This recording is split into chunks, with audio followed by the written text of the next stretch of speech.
Hey, what's up everybody? It's Fingers, and today I'm going to do a video about this SM7B and how it sounds with and without a Cloudlifter.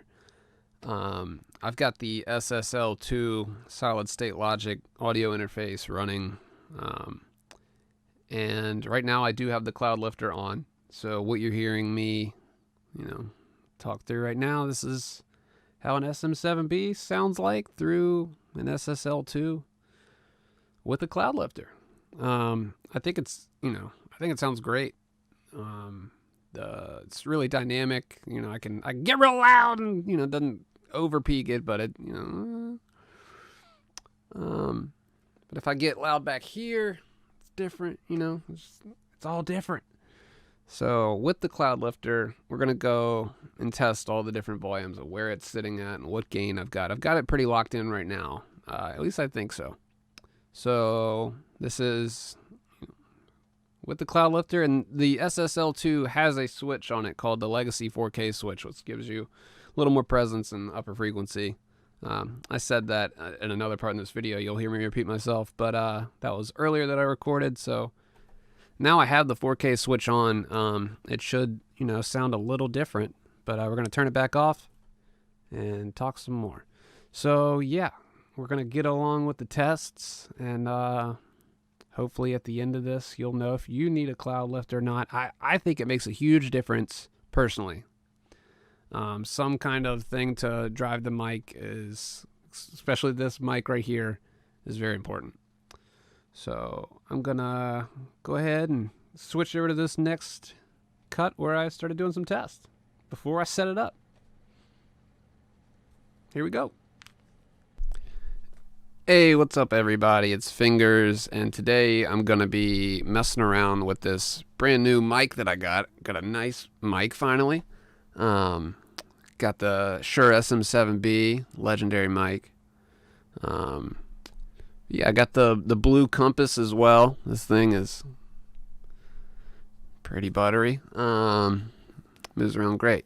But today what I wanted to do is, I was really curious when I was buying this. The SM7B has notoriously low output. And what that means is you have to drive it really hard to get, the output that you want. You're gonna have a weak little waveform if you're not doing it well. You're not pushing it. So what I wanted to do is, there's this thing called a Cloudlifter, and a lot of people have suggested it as a clean way to boost the output. And what it does is it just raises it about 25 dB without really introducing a lot of noise, from the noise floor. So that's what I've gathered. And I got the mic thinking that my new audio interface would be enough to push it. And it is. But I have to really push it to make it work. Right now, my new interface is this guy right here, this SL2 from Solid State Logic. And it's got good preamps. I do like it. But the problem is that I have to push this thing to about 9.5, 10 to get, that desired output of seeing where I'm at. That's kind of an issue because you don't really want to be pushing your gain that hard. That's when the noise comes in. You might be able to hear it now because I'm recording this before the Cloudlifter has been thrown into the chain. So, but yeah, right now I've got it on about 9.5, and I do have the 4K legacy switch on, which is supposed to help with some, upper frequency, just presence, and gives you a little analog type distortion, a little bit. But, so far I'm really impressed with the mic, how it sounds. I know that I can get a better sound out of it if I'm, giving it a better, stronger signal to begin with. And, so I'm going to do some tests with that, and I'm going to do some tests without it, just so you can hear the difference. So what I'm going to do now is I'm going to turn down the gain all the way on my audio interface, and then we're going to slowly crank that up to 10, and you'll be able to hear that, if it's not in that past 7 or 8, it's probably not picking you up, and you probably can't even boost it in post afterwards. So you know, we're doing like podcasts and stuff like that. That just saves your audio guy some time. But yeah, and if you are into podcasts, you need to check out Kojima Freak, a new podcast that I'm doing with some Metal Gear friends of mine. We got that coming out here soon, so I'll put a link where you can subscribe to all that down in the description. But yeah, I'm going to be sounding pretty good on it. So here we go. We're going to start that test. We're going to wheel it back to 0, and I'm going to turn 4K off. And this is with 4K off right here. But yeah, we're going to go all the way down to 0.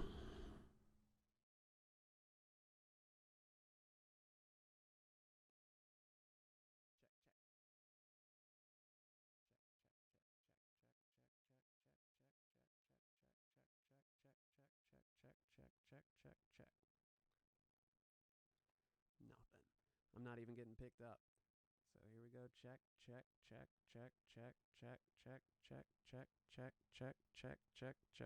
Here I am. Check.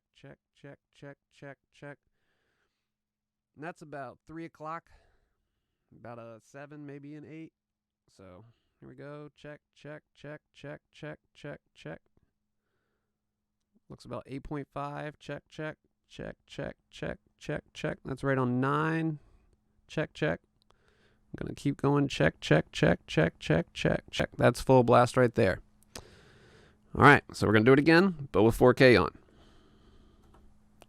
4K is on. All right, going back to 0.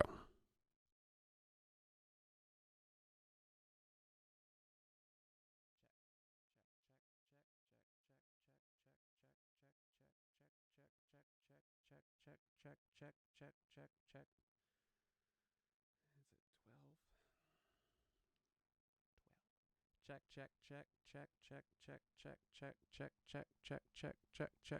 Check. That's about 3 o'clock. About 7. Check. Checking the mic. Checking the mic. Getting to close to 10. Check. Almost there. Check. That's at 10 full blast. I think around here you get a little bit of the distortion type sound. And you're obviously going to be getting the most noise floor. I've listened back to these recordings. I haven't listened to them back with headphones yet, but I haven't really heard the noise floor yet in it, but I know it's there. That's probably because I haven't listened with headphones yet. You will hear it probably in that environment. But so I'm going to set up the Cloudlifter. I'm going to plug that in, picked up XLR cable, and we're going to do a quick little test with that. And then we'll do some comparison results, and we'll look at it all and go, did this help? Hopefully it did, because it's $150. So, and then you have to buy another XLR cable, which is another $20 to $100, depending on how crazy you go for it. But mine was about 30. You know, get a little mid-range XLR cable. That's fine. All right, be right back. And for those that haven't seen it yet, this is what the Cloudlifter looks like. It's a little, just a tiny little box. This version of it has one in and one out. Like, that's how it it rolls. They do have other versions that, you know, if you have multiple mics, but all I've got is this one. So just need the one. And this is what it looks like. I'll do a little unboxing here for you. Oh, stickers. I like those. Oh, it's like a magnet, I think. Yeah, that feels like a magnet. Pretty neat. And pretty bare packaging, but you know, a lot of packaging is wasted anyway most of the time. Got a nice little booklet here. Yeah, just showing off some of the other products. And not too much as far as instructions go with this little guy. Yeah, ooh, that's solid. I like that.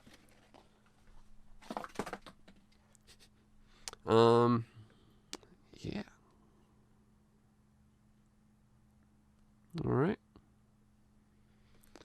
Got a female, male side. Nice and heavy. Got the rubber feet on the bottom. That's a nice touch. Just, you know, it's gonna be sitting right on my desk. Probably will never move, but if there is an earthquake or sudden shift of the earth, this thing's not going anywhere. These rubber feet are actually pretty good. This would be like really good for touring and stuff too, like on the road. Just throw it in your bag. Wouldn't have to worry about it getting messed up. The other alternative to the Cloudlifter is there's a bunch, but the other popular one is called a FET head, and that actually goes right here on your XLR connection. Right at the tip of it.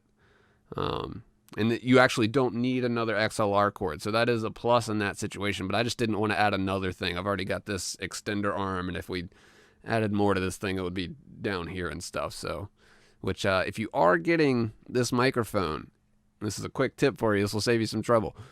If you get it, and you're getting it with the Blue Compass boom arm or the Rode PSA 1, this little notch up here causes issues. And if you don't have this extender piece, imagine this XLR connection being right here. And so when you try to rotate the mic, you can't, because the XLR cord is hitting up here, and it's a weird design, to be honest. But all you gotta do is buy this little extender tube. It's like $7, I think, from Shure, and now it sits perfect. And now I've got full 360, mobility on it. The Blue Compass got this nice little cable raceway, keeps it all tucked in and stuff. So, it's pretty good to me. By the way, I do have the mic right now set on 4K. We're at about 9 o'clock here, so just for the comparisons of the voice levels and stuff, But yeah, we're going to hook up this bad boy and run the XLR cable from this mic. We're going to unplug it from the audio interface, plug it into here so it hits here first, and then plug another XLR cable out on the out, and then plug that into the interface. And then we'll have 25 dB of gain with no noise floor, and I won't have to run this SSL2 so hard.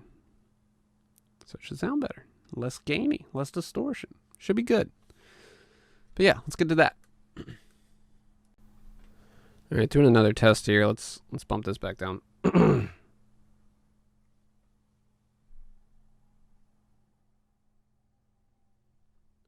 How does that sound? Like right at 3. I mean, that like a little bit up past 3 maybe. Like just the tiniest bit of little gain right here. It's about like 3 1/3. And then this tiny little bit is up some more. It's still before 9 though. Let's see if me being a little bit off of the mic might help a little bit. I might have been on it too much. Let's see.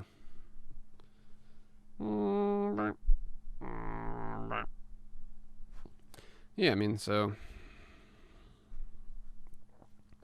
this is where I'll be talking from for the most part. Got it right here at, a little bit before 9.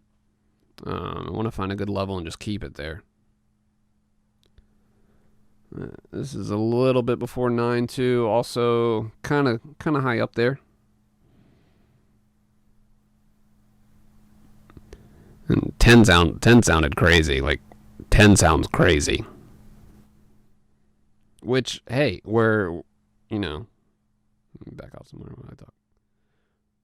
It is showing a huge difference, because I definitely wasn't sounding that loud on 10 before. And like on the 10 before, I was sounding a little distorted.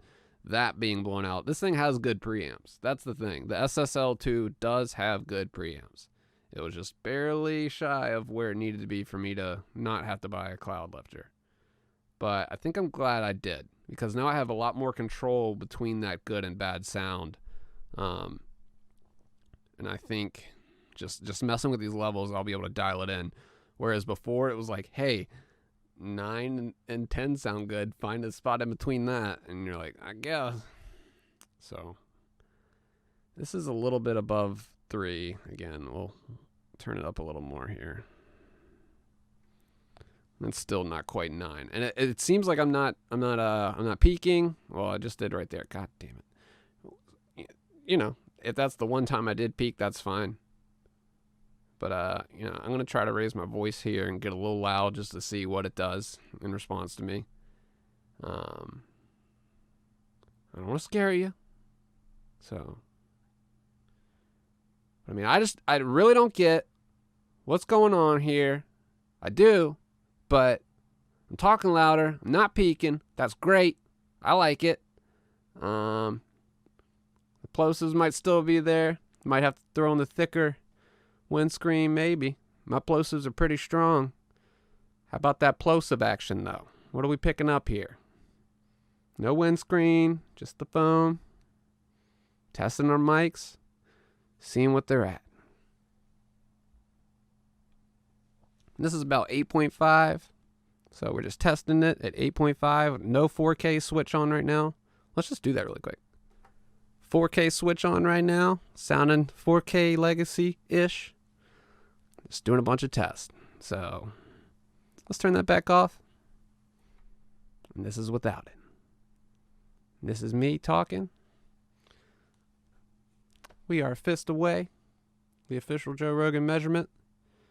And let's hear how this sounds. I'm going to review this, go back.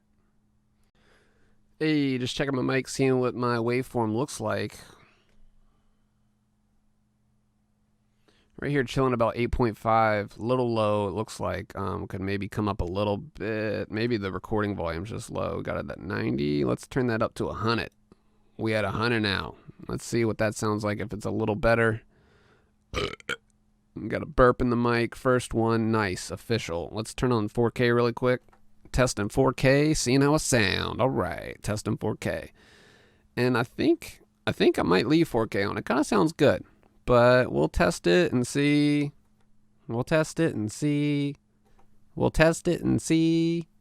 And we'll test it and see. That was me turning on and off the 4K. It's off now. It's been off. But the waveform's looking good. Could be a little bigger, but I can always raise it up. So let's listen to this, bitch. So there you have it. It's the SM7B with a Cloudlifter. Without it, I think it sounds so much better with the Cloudlifter and my gain turned back a little bit. Just the amount of gain that I had to turn it up to get a approachable volume.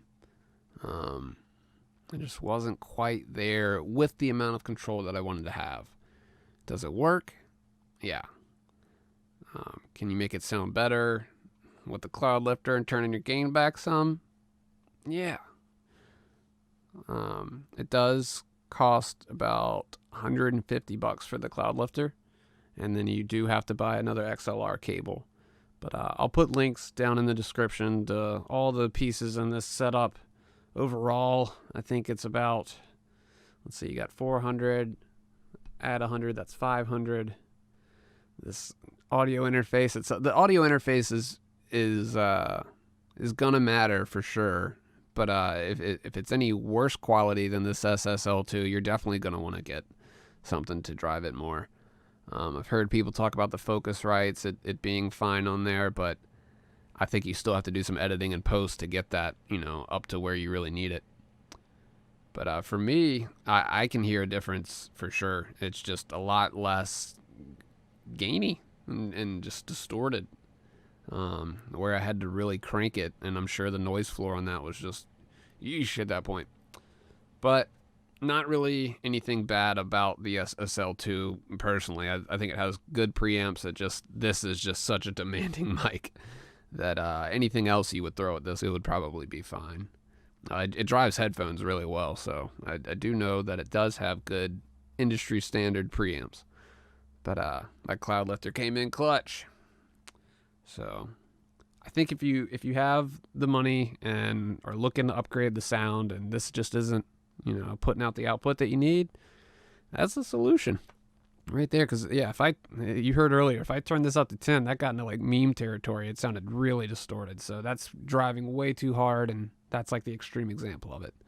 So, but thanks for watching. I appreciate y'all. Have some new music out here soon. We'll have the podcast out soon. And yeah, stick around. Things are still going. Appreciate you. Have a good one. Fingers out. I think it's a game changer personally. More like a gain changer.